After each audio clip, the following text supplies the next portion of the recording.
Fala investidores, beleza? O Lucas novamente aqui com vocês. Pessoal, nesse vídeo vamos falar um pouquinho sobre o Fiagro de base 10, o FGAA11. Um Fiagro aí que vem se destacando bastante pela sua qualidade, pela sua resiliência e é um fundo que vem se desempenhando muito bem. Então vamos aproveitar para poder ler esse último relatório gerencial que saiu ontem, na segunda-feira, dia 24, e ver como foi que esse fundo se desempenhou nesse último mês de maio. Sempre lembrando que o vídeo não é recomendação nem de compra nem de venda de nenhum ativo. E deixe aí nos comentários se você também investe no FGAA11 e quantas cotas que você tem atualmente. Então, sem mais enrolação, vamos lá, pessoal. Atualmente, esse Fiagro está sendo negociado aqui a R$ 8,46. Então, podemos ver que é um ativo de base 10. E também podemos notar que ele está sendo negociado aqui muito próximo das suas mínimas dos últimos 12 meses. E foi aqui a R$ 8,41. Então, ele está no preço bastante interessante. Seu dividend yield no momento está aqui na casa do 16%. Ele já pagou aqui no acumulado R$ 1,37 por cada cota. Também podemos ver que ele está com uma desvalorização nesses últimos 12 meses de 12%. Porém, não há nada de errado acontecendo com esse Fiagro. Se pegarmos aí de modo geral, os Fiagros, eles vêm caindo bastante a sua cotação. Porém, não quer dizer que tenha algo de errado acontecendo com ele. Alguns realmente, o calote, entre outras situações, caíram a sua cotação. Porém, não é o caso aqui do FGAA11. Seus devedores estão totalmente pagando em dia os seus CRAs. Descendo aqui, podemos ver o seguinte, que seu valor patrimonial por cota, no caso, o que seria o seu preço justo, é os R$ 9,61.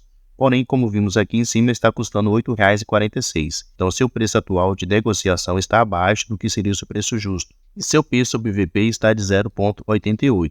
Então, ele está por deságio, custando mais barato aproximadamente 12%. Então, está aí apresentando uma boa oportunidade de investimento. Atualmente, ele tem um patrimônio aqui de R$ 433 milhões, um caixa de 5 milhões disponível e conta atualmente com um pouco mais de 48 mil cotistas. Além disso, recentemente está com uma liquidez média diária aqui de R$ 366 mil. Se descermos aqui, podemos ver que seu último rendimento anunciado foi de 10,5 centavos por cada cota. Aqui no site está mostrando 11 centavos, mas na verdade foi 10,5 centavos por cada cota, que ele pagou aqui no último dia 14/6. E se descermos aqui, podemos ver o seu histórico de distribuição de rendimentos. E podemos notar que ele vem caindo, especialmente aqui com a queda da taxa Selic, que começou aqui em meados do ano passado, de 2023.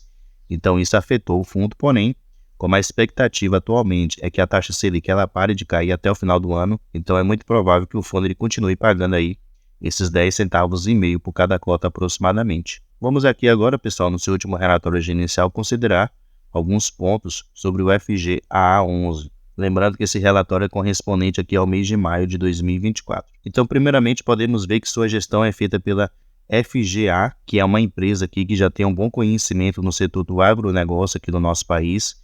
Atualmente, ele tem um histórico aqui de 19 anos atuando junto ao agronegócio, originando aqui e estruturando mais de 21 bilhões de reais em negociações. Então, é uma gestora aí que tem muita experiência nesse setor do agronegócio no nosso país. Descendo um pouquinho aqui, podemos ver, eu já mencionei, a sua gestão é feita pela FGA, gestora de recursos.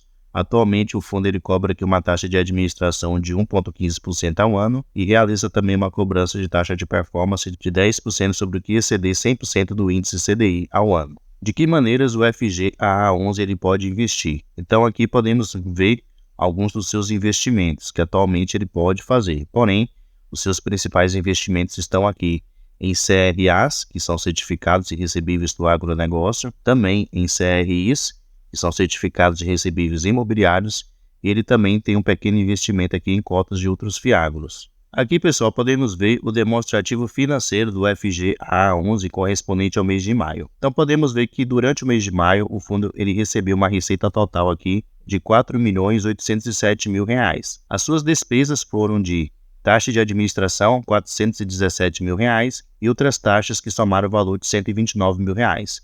Então, no final, o fundo ficou com um resultado líquido de R$ 4.261.000.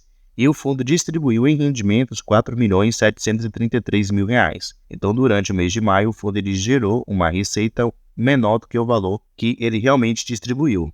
Então, ele usou aqui da sua reserva que ele tinha acumulado aproximadamente R$ 472.000 para poder distribuir esse valor aqui que foi de 10 centavos e meio por cada cota. E ele menciona que ele ainda tem um resultado acumulado aqui de 1,2 milhões de reais, que ele pode usar futuramente aí para poder continuar pagando esses 10 centavos e meio por cada cota por mais alguns meses. E como eu já mencionei, devido à taxa de juros parar de cair aqui no nosso país, isso pode beneficiar bastante o fundo, né? Já que ele pode conseguir ter uma maior estabilidade com respeito aos seus rendimentos e também com respeito à sua receita mensal. Aqui, pessoal, podemos ver como é que está alocado o seu patrimônio atual. Então, como eu mencionei, ele tem aqui CRAs e CRIs. Atualmente, o seu maior investimento está em CRAs, que ele tem aqui quase 93% do seu patrimônio investido nesses ativos. Ele também tem aqui CRIs, que ele tem 5,9% do seu patrimônio investido nisso, e 1,3% está aqui em ativos de liquidez, que é exatamente as cotas de outros fiagros que atualmente ele investe. Aqui embaixo a gente pode ver a sua alocação por indexador. Então, atualmente ele usa dois, o índice CDI e o índice IPCA. Porém,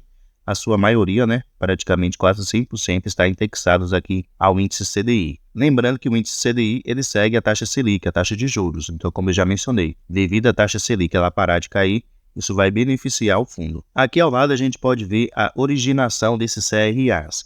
Então, a própria FGA, que é a gestora do fundo, ele faz a estruturação de alguns CRAs. Então aqui a gente pode ver que 74% dos ativos que atualmente ele tem são estruturados e gerados pela própria gestora. E o restante, 25,9%, é gerado aqui por outras empresas. Já aqui a gente pode ver a sua alocação por setor, no caso, qual é o setor de atuação dos seus devedores. Então, atualmente, ele tem dois principais, que são empresas que atuam no setor aqui de sucro energéticos, que corresponde a 70%, e empresas que atuam aqui no setor de fertilizantes, que atualmente corresponde a 17,5%. Então, esses são os seus dois principais. Aqui a gente pode ver com respeito à faixa de risco, desses devedores. No caso, quando melhor a nota deles aqui, mais seguros são esses devedores. Então, mais difícil será algum desses devedores dar algum tipo de calote no fiagro UFG AA11. E aqui podemos ver que 59% das suas operações CRAs não tem nenhuma nota de crédito, porém o restante aqui, aproximadamente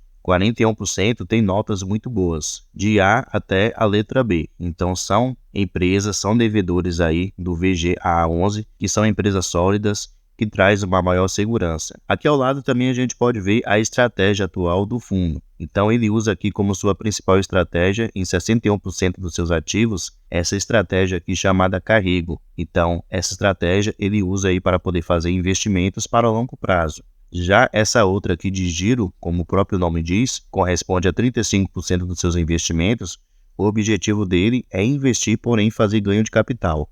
Então ele investe com o objetivo daqui a algum tempo ele poder vender, realizando assim ganho de capital. E aqui, pessoal, a gente pode ver todos os devedores atuais do FG AA11. E aqui podemos notar que ele tem três devedores principais. Ele tem aqui a Alquest, que atualmente corresponde a 17,8% do seu PL atual, a WT, que atualmente corresponde a 14,2% do seu PL, e a Charles, que corresponde atualmente a 9,1% do seu PL. Realmente ele tem sim concentrações. Realmente não é o ideal. Apesar do devedor ser considerado aí seguro, o importante é você ter um PL, no caso um patrimônio líquido, investido em cada um dos seus devedores de aproximadamente 5%. E aqui a gente pode ter uma noção melhor sobre cada um dos seus devedores. Então aqui, nos seus ativos CRAs, ele vai mencionar a estratégia que ele usa, quem é o devedor desse CRA, qual o seu indexador juntamente com a sua taxa fixa de juros, o valor emprestado em milhões e também a porcentagem em PL. Então podemos ver que essa Alquest, ele tem aqui vários CRAs, ele tem esse primeiro aqui de CDI mais 5%, tem esse outro aqui de CDI mais 4,5%, então é um ponto a se prestar atenção. Porém, ele também tem outros ativos aqui considerados mais seguros, com taxas menores. Essa daqui, essa empresa Batatais, atualmente ele tem CRAs indexados ao índice CDI, com uma taxa aqui de 2%, 2,75%. E aqui ao lado a gente pode ver a sua nota, que é considerado um ativo relativamente seguro. Uma empresa com uma nota muito boa. Tem essa outra empresa aqui, a Lins, que atualmente ele tem CDI mais 1,50%. Então tem ativos aí com uma taxa um pouco maior, considerada aí um pouco mais arriscado, de CDI mais 5%, porém também tem ativos aí considerados um pouco mais seguros. A Chaves, que eu havia mencionado, que é seu terceiro principal investidor, ele tem aqui CDI mais 1%. Então é um ativo realmente seguro. Não quer dizer que não possa ocorrer nenhum tipo de calote, porém é muito mais difícil, né, do que a Alcoeste, por exemplo, que tem CDI mais 5%, dá um tipo de calote. Então, é um ponto aí para se prestar atenção. Ele tem como seu principal devedor uma empresa com operações aqui CRAs um pouco mais arriscada, né? Porém, ele também tem devedores considerados mais seguros. Então, ele consegue fazer esse balanceamento aí. Descendo aqui, a gente pode ver todos os outros que atualmente ele tem. E por último aqui, se for do seu interesse, aqui você tem mais informações sobre cada um dos seus devedores. Então, novamente, ele vai falar aqui quem é o devedor, qual o seu setor de atuação, a localização desse devedor e também as garantias que foram dadas por esse devedor para conseguir esse dinheiro emprestado com o Fiagro FG-AA11 e também a estratégia principal desse investimento. Então, dessa maneira, você sabendo o nome de cada um dos devedores, tem como você fazer aí uma pesquisa mais abrangente, considerando todos os pontos, procurando saber qual é a saúde financeira de cada um deles, para que assim você possa fazer uma boa escolha, beleza? Então, pessoal, esse é o Fiagro FG-AA11. Vem se desempenhando bem, apesar da queda da taxa Selic nesses últimos meses, continuou entregando um rendimento aí um pouco superior a 1% ao mês, pagando aí de 10 centavos até 10 centavos e meio cada cota. Agora que a taxa Selic ela vai parar de cair, isso vai beneficiar bastante o fundo, já que ele pode fazer aí mais ganho de capital e acumular um rendimento melhor. E como eu mencionei, como eu havia mencionado, ele ainda tem um ganho de capital considerável, né, de 1,2 milhões de reais, que eu estou selecionando aqui para vocês. Então ele provavelmente vai continuar pagando aí 10 centavos e meio nos próximos meses, tranquilamente, sem maiores dificuldades. E ele, como eu mencionei, é um fundo moderado. Tem os seus riscos, sim, já que ele tem concentração em alguns dos seus devedores. Como eu havia mostrado aqui, deixa eu voltar aqui, ele tem uma concentração desse primeiro devedor aqui, Alcoeste, com 17%. Porém, ele tem outros devedores aqui com notas muito boas de crédito, então são empresas sólidas, que já faz muito tempo que estão no mercado, então que já tem seu nome consolidado. Isso traz, assim, uma maior estabilidade para o fundo. Porém, é sempre bom ficar de olho. Concentrações, como eu sempre menciono, por mais bom que seja o devedor, por mais bom que seja o ativo, seja ele fundo imobiliário ou Fiagro, concentrações nunca é positivo. Sempre você tem que ficar ligado, com o pé atrás, para que assim você não perca dinheiro no futuro, beleza? Deixe aí nos comentários a sua opinião sobre o FG-AA11. Vale a pena realmente? Deixe aí nos comentários o que é que você pensa sobre ele. Pessoal, muito obrigado pela sua atenção e até a próxima.